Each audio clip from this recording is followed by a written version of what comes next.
자, 오늘 말씀의 제목은 마리아의 찬가입니다. 우리 너무나 잘 아시는 마리아의 정말 아름답고 귀한 찬가에 대해서 생각해 보도록 하겠습니다.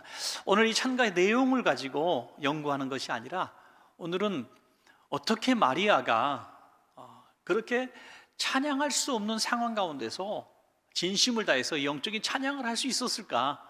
그게 오늘 우리가 함께 은혜를 나눌 부분이고요. 만약에 마리아가 이런 상황 가운데서 하나님을 찬양할 수 있는 그런 믿음을 가질 수 있었다면 오늘 저와 여러분들이 찬양 못할 상황과 형편은 전혀 없다는 것을 우리가 한번 깨달았으면 좋겠다는 것입니다. 지금은 코로나 시기입니다. 그래서 모든 행사들이 다 이제 축소가 되어지고 또 취소가 되어지고 하는 그런 상황 가운데 있습니다. 크리스마스도 좀 예외는 아닌 것 같습니다. 그래서 교회들마다 지금 한창 막 즐겁게 아이들 행사도 하고 그래야 되는데 많은 교회들이 정말 조심스럽게 이렇게 행사를 취소하는 그런 상황 가운데 있습니다.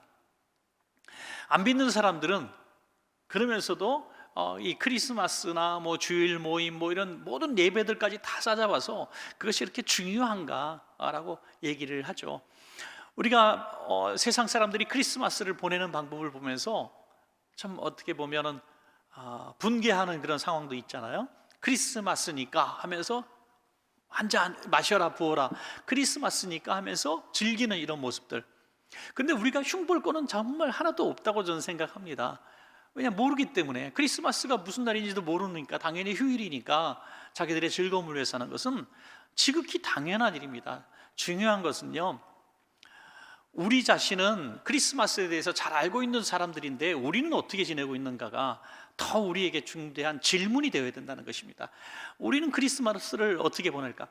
교회들마다도 지금 이런 상황 가운데서 크리스마스를 축소하고 정말 조용히 지내야 된다, 이런 분들도 많이 있습니다. 그렇지, 틀린 말은 아닙니다. 크리스마스 아주 검소하게 조용하게 지낼 수도 있습니다. 그런데 예수 그리스도가 나와 관계가 어떤 분이신가를 아는 사람은 그렇게 보낼 수가 없는 거죠. 예수님 때문에 우리가 구원받았고, 지금 내가 예수님 때문에 이렇게 희망을 가지고 살아갈 수 있고, 또 예수님 때문에 내가 정말 그 터널과 같은 끔찍한 웅덩이와 수렁에서 내가 건지심을 받은 간증이 안에 지금 뜨겁게 살아있는데, 그 예수님이 오신 날인데 가만히 있다면 정상이 아닌 것이죠. 그래서 우리가 크리스마스 때 하나님과의 관계 속에서 내가 얼마나 기뻐할 수 있는가는 내가 경험한 그 은혜 속에 있다, 저는 그렇게 생각합니다. 오늘 마리아는요, 누가복음 1장 46절에 내 영혼이 주를 찬양하며 내 마음이 하나님 내 구주를 기뻐하였은즉. 무슨 말입니까? 내 주, 내 구주. 마리아가 찬양할 수 있었던 가장 중요한 배경은요, 하나님이 나와의 어떤 관계가 있는가, 나의 주님이시고 내 구주가 되심을 알았기 때문에 마리아는 찬가를 할 수가 있었던 것입니다. 그래서 오늘 저와 여러분도 이런 하나님과의 관계 속에서 우리는 어떤 찬양을 해야 되는가, 마리아의 찬가를 통해서 한번 우리도 이번 며칠 남은 성탄절과 또 이후의 삶도 우리 찬양할 때마다 그런 관계를 한번 생각했으면 좋겠습니다. 첫 번째로 마리아의 찬가는 은혜의 찬가다. 은혜의 찬가. 어느 날 천사 가브리엘이 와서 예수님의 수태고지를 알려드리죠. 내가 아들을 낳으리니 이름을 예수로 하라. 청천벽력 같은 얘기입니다. 지금 결혼도 하지 않았고 이것이 알려지게 되면 파혼당하는 것은 물론이고 돌에 맞아 죽게 생겼는데, 이건 얼마나 정말 불행한 소식입니까? 그런데 이런 소식을 들은 그녀가 찬양을 했다는 거죠. 미치지 않고서야 어떻게 이런 상황 가운데서 찬양했을까요? 은혜의 찬양이기 때문에 할 수 있었다는 거죠.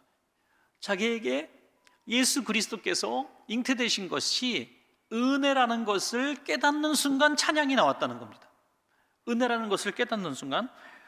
누가복음 1장 28절에 은혜를 받은 자여 평안할지어다 주께서 너와 함께 하시도다 그랬죠. 누가복음 1장 30절에 무서워하지 말라 내가 하나님께 은혜를 입었느니라. 여기 은혜가 계속 나오잖아요. 마리아가 두려워하지 않을 이유, 마리아가 찬양할 수 있는 이유는요, 바로 은혜라는 거예요. 은혜. 여러분, 오늘도 저와 여러분이 찬양을 못할 수 있는, 할 수 없는 환경은요, 뭐가 잘 안 될 때, 두려울 때, 섭섭할 때, 이해할 수 없을 때, 하나님 앞에 정말 이해할 수 없는 이런 상황 가운데서, 고난 가운데서 찬양이 나올 수가 없는 것입니다. 그런데 어느 순간 이 고난에서 갑자기 생각이 바뀌고 입술이 열리고 찬양이 나올 수가 있는가? 이 상황이 어쩌다가 주어진 상황이 아니라, 어떤 결과가 아니라 하나님이 함께 하시는 상황 속에서 이루어진, 여호와가 너와 함께 계시도라는 상황 가운데서 은혜로 주어진 것을 깨닫게 될 때에 하나님 앞에 찬양할 수가 있는 것입니다. 성도님들이 두려워하는 이유가 뭡니까? 이게 하나님이 나와 함께 하셔서 이루어지는 일인가, 아니면 정말 내가 죄값으로, 내가 실수로, 내가 잘못해서 이런 고난이 있는가라는 생각을 할 때와 전혀 상황은, 내가 대처하는 방법은 전혀 다르다고 하는 것입니다. 마리아는 두렵고 떨다가 천사의 이야기하는 이야기를 듣고 바로 이것이 은혜인 줄 알고 찬양이 나왔다는 것이죠. 어떤 구체적인 은혜를 말씀하셨습니까? 누가복음 1장 32절부터 33절까지 보면 세 가지 은혜를 말씀하고 있어요. 그가 큰 자가 되고 지극히 높으신 이의 아들이라 일컬어질 것이요, 주 하나님께서 그 조상 다윗의 왕위를 그에게 주시리니 영원히 야곱의 집을 왕으로 다스렸을 것이며 그 나라가 무궁하리라. 이제 자신에게 잉태돼서 태어나실 예수 그리스도로 말미암아 이루어질 이 은혜들을 말씀하고 있는데, 그가 지극히 큰 자가 되고 하나님의 아들이라 일컬음을 받게 될 거다. 얼마나 놀라운 축복입니까? 또 그 조상 다윗의 왕위를 그에게 주신다 했어요. 장차 왕이 될 사람이라는 거죠. 그리고 영원히 야곱의 집에서도 왕노릇 할 것이며 그 나라는 영원하리라, 무궁하리라. 이제 아기를 잉태했는데 큰 축복을, 복덩이가 되었다면 이것이 얼마나 큰 은혜인가 하는 것이죠. 불평하고 슬퍼하고 원망해야 될 상황이 갑자기 은혜로 찬양으로 바뀔 수 있는 것은, 이것이 은혜의 과정이라는 것을 알게 될 때 찬양으로 바뀔 수 있습니다. 그런데 오늘 누가복음 1장에 자세히 살펴보면 그 이후에 내가 아무리 은혜인 줄 알고 연단인 것도 알고, 그러나 그 찬양이 나오진 않습니다. 지금 고난 가운데 성도님들이 계신 분들 계실 겁니다. 오늘 영상으로도 예배하는 여러분들 가운데도 참 지금 너무너무 영적인 침체기에 빠져 있는 분도 있을 수 있습니다. 설교 시간에 늘 듣잖아요. 하나님은 살아계십니다. 우리 기도합시다. 하나님께서 합력해서 선을 이루어 주실 것입니다. 그러면 마스크를 쓰셨으니까 아멘 안 하는 것도 발각 안 되고 얼마나 좋습니까? 그냥 살짝 넘어가면서 아유, 뭐 맨날 듣던 소리, 나하고는 좀 상관없는 얘기, 오늘도 그냥 예배를 드리긴 드리지만 내 마음속에 그런 기대와 그런 감동과 그런 확신도 들지 않고 너무 힘든 분들이 계실 수 있습니다. 그런데 그런 분들도 정말 1초 내에 바뀌어서 정말 누가 뭐라 하지 않는데 갑자기 아멘이 나오고 입술이 열려서 찬송이 나올 수 있는 방법이 있습니다. 그것은 바로 성령의 역사하심이라는 거죠. 성령께서 강하게 임재하셔서 여러분과 함께 하시면 하나님이 우리 인생길에 함께 하시는 그 비밀들이 보여지는 것입니다. 여러분, 부르짖는 이유가 뭡니까?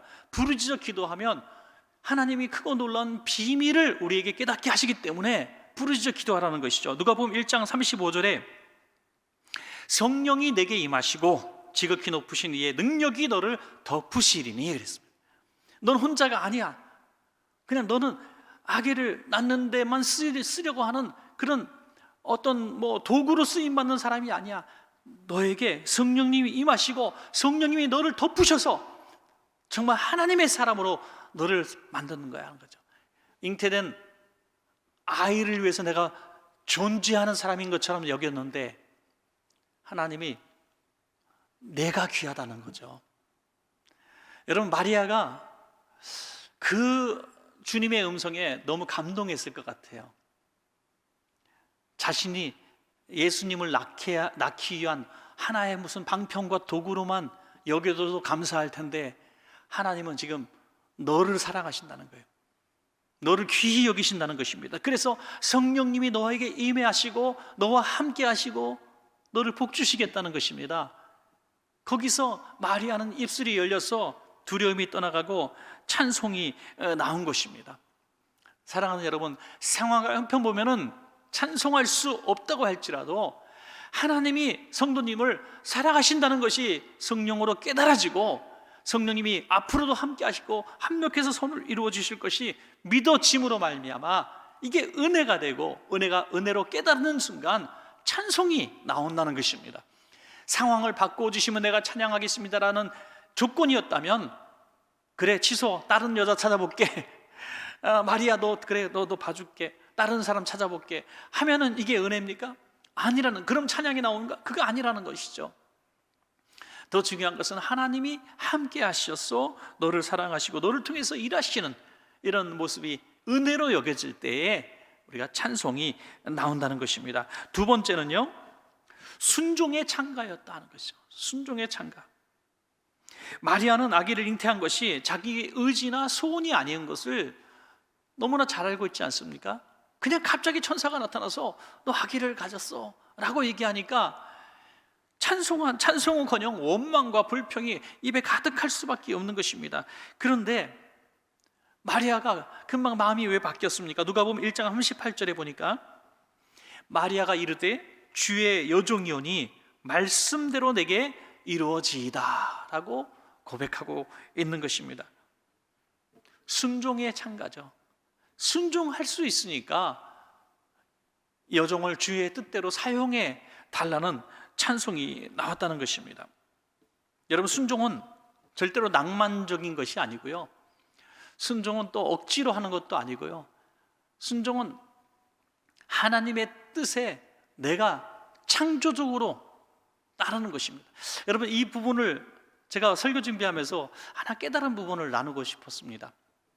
우리가 보통 순종한다 하면은요, 그냥 문자적으로 생각을 합니다. 얘야, 너 학교 선생님이 얘야 너 이게 물이 여기 있으니까 이거 2반 선생님한테 요거 물 좀 갖다 줄래? 그러면 내 선생님 받아갖고 2반 선생님에게 딱 갖다 드리는 게 순종이잖아요. 그게 순종이죠. 하나 그냥 주시는 그 음성대로 그대로 하는 게 순종. 그런데 정말 창조적인 순종이 뭐냐는 것. 창조적인 순종.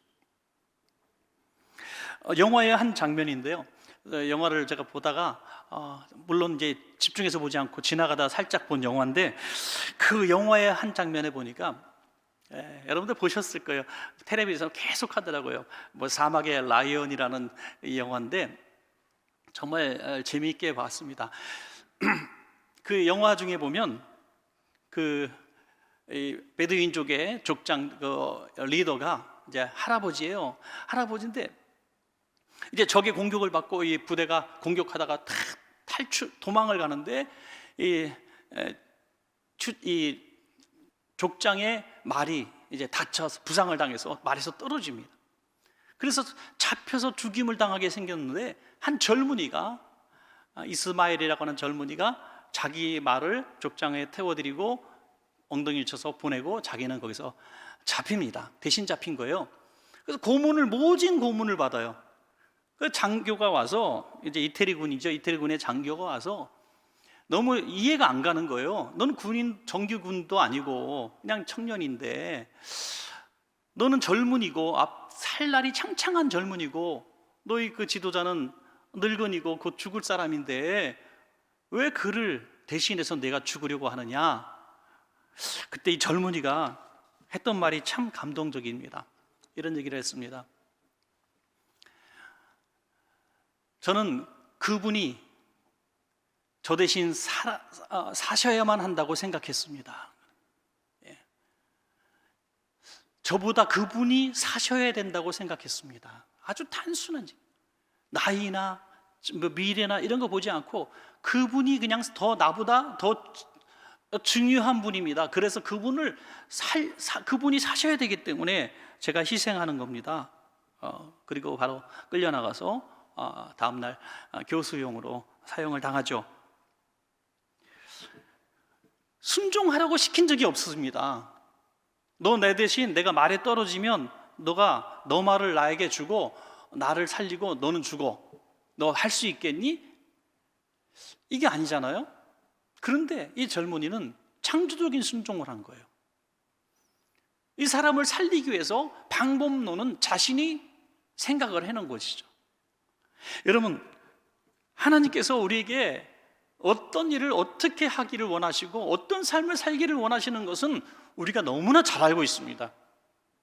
그런데 그대로 살아가지 않은 것이 순종이 아니라는 생각을 해본 적이 없어요. 마치 기도하다가 하나님이 나한테 이런 일을 해라 라고 감동을 딱 주시면 거기에 따라서 내가 순종하면 순종이고 어기면 불순종. 그래서 제일 힘들 때가 언제냐면 어떤 집회를 할 때 지금 기도하면 헌금을 하나님이 얼마 해라 작정하실 것 같은 영감이 들 때 기도를 할 수가 없는 거예요. 두려워가지고. 또 요즘 같은 철 구역장님을 해라, 뭐 교사를 해라, 찬양대를 해라, 이런 봉사에 대한 얘기가 나올까 두려워서 기도를 지금 잠시 쉬는 분들이 혹시 계십니까? 기도하면 음성을 듣고 감동을 받으니 거기서 순종과 불순종이 나오니 아예 응답을 안 받으면 순종할 것 불순종할 것 아니니 이거는 괜찮다라고 생각하십니까? 아니라는 거죠. 여러분, 우리는 잘 알고 있습니다. 어떻게 살아가는 것이, 어떻게 행하는 것이 순종이고 어떻게 하지 않는 것이 불순종이라는 것은 순간순간 문자적인 어떤 응답이 없어도 너무 잘 알고 있습니다. 그래서 먼저 하나님이 내게서 성령으로 감동하시는 그런 부분들이 있다면 그것을 잘 감당하기 위해서 창조적인 노력과 연구와 지혜를 가지고 물을 전달하는 방법은 바로 교실을 통과해서 갖다 줄 수도 있고, 선생님이 쉬는 시간에 잠시 여유 있을 때 갖다 줄 수도 있고, 선생님이 가장 원하는 시간에 갖다 줄 수가 있는 거예요. 수업 중인데 들어가서 수업을 어기면 선생님이 갖다 드리래 하고 던지고 뛰어나오는 것이 순종일까요? 창조적으로 지혜롭게 생각해야 한다는 것이죠. 마리아의 순종은 내가 하나님이 이렇게 명령하셨으니까 주의 종 여종이니 주의 뜻대로 하십시오 이렇게 한다기보다 자신이 이 일을 즐겁게 하기를 원했던 것이죠. 즐겁게, 기쁘고 감사하게. 그래서 찬가가 나온 줄로 믿습니다. 여러분, 찬송하며 순종하는 거죠. 쓰러지고 넘어지고 자빠지고 깨지고 하면서 울면서 가는 순종의 길이 아니라 찬송하며 가는 순교의 길, 찬송하며 가는 하나님의 말씀대로 순종하는 이런 길이 바로 마리아의 찬가 속에 속해 있다 하는 것입니다. 여러분, 오늘 순종은 절대로 쉬운 일은 아닙니다. 왜냐하면 고난이 있기 때문에, 희생이 있기 때문에, 손해가 있기 때문에 그렇습니다. 언젠가 내가 순종하는 인생을 살았는가 아니면 늘 거역하는 인생을 살았는가에 대한 질문을 스스로에게 하고 싶다면 고난이 있었을 때 어떻게 했는가를 한번 생각해 보시기 바랍니다. 그것이 우리가 어떻게 했던가, 울며 불며 그냥 하나님한테 혼나기 싫어서 내가 체면이 있어서 억지로 순종했던가, 아니면 그때 찬송하며 감사하며 순종했던가. 이 순종이 똑같은 순종이 절대 아니라는 것입니다. 마리아처럼 어쩔 수 없어 순종한 것이 아니라 마리아처럼 찬송하며 순종할 수 있는 순종의 찬가가 되시기를 간절히 축원합니다. 자, 마지막 세 번째는요, 감사의 찬가다 하는 거죠.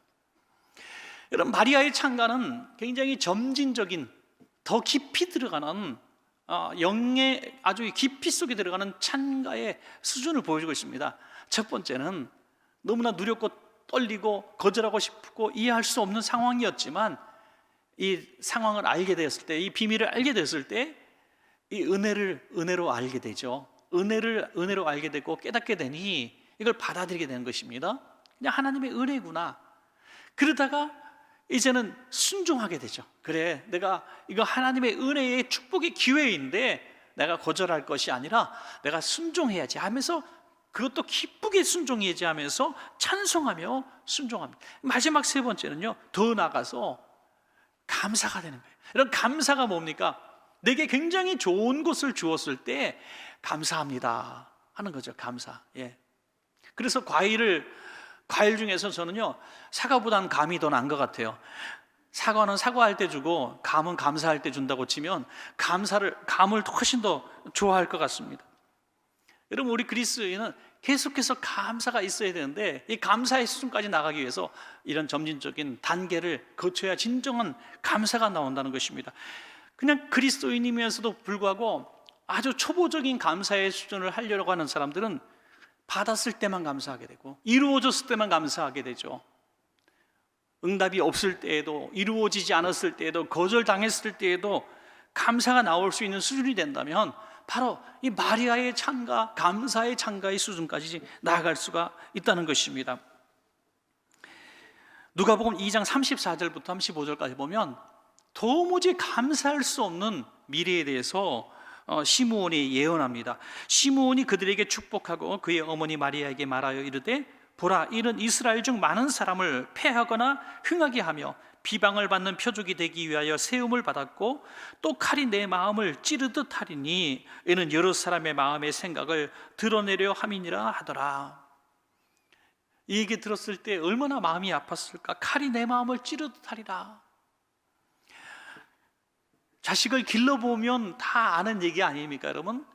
자식이 내 눈앞에서 병으로 죽어도 땅을 치고 괴롭고 고통스러운데 죄 없이 십자가에서 발가벗겨진 채로 못 박혀 죽임을 당한다고 생각해 보면 이건 상상할 수도 없는 것입니다. 너무나 끔찍한 일입니다.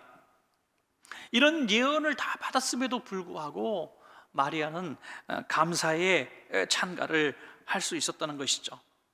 천사는 마리아가 이 정말 감사의 찬가를 부를 수 있는 그런 상황인 것을 확증시키기 위해서 이제 엘리사벳에게, 그 친족 엘리사벳에게 아기가 먼저 아기를 갖게 된 것을 이야기해 주죠. 왜냐하면 엘리사벳도 아기를 가질 수 없는 그런 상황이었다고 하는 것이죠. 그런데 이미 6개월째 됐다, 아무도 모르게 아기를 가지고 있는 이런 상황 가운데서 마리아가 알게 된 것이죠. 뛰어가 보니까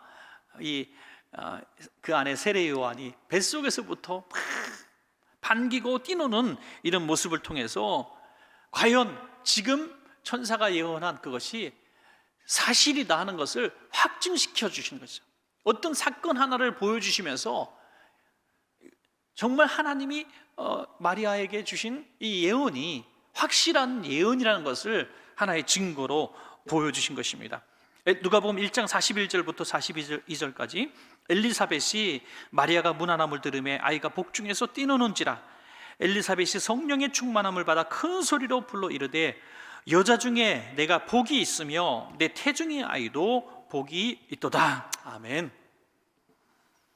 여러분, 너도 복이 있고 너 태중에 있는 아이도 복이 있다. 마리아가 이 이야기 들었을 때에 막 눈물이 났을 것 같아요. 감격했을 것 같습니다. 왜냐하면 이 곧이어서 이어지는 마리아의 감사의 찬양에 그 감격이 묻어나와 있는 것이죠. 왜냐하면 너무나 가난하고 무명하고 또 어린 나이에 정말 그 고생하는 그런 상황 가운데서 아기까지 갖게 되고 정말 두려움이 가득했던 이 순간들이 싹 스쳐 지나갈 때에 얼마나 하나님 앞에 감격했는지 그 감격의 어떤 내용을 한번 보도록 하겠습니다. 누가복음 1장 46절부터 48절 마지막 절입니다. 우리 한번 같이 보겠습니다. 마리아가 시작. 마리아가 이르되 내 영혼이 주를 찬양하며 내 마음이 하나님 내 구주를 기뻐하였음은 그의 여종의 비천함을 돌보셨음이라. 보라, 이제 후로는 만세의 날을 복이 있다 일컬으리로다. 아멘. 그의 여종의 비천함을 돌보셨습니다.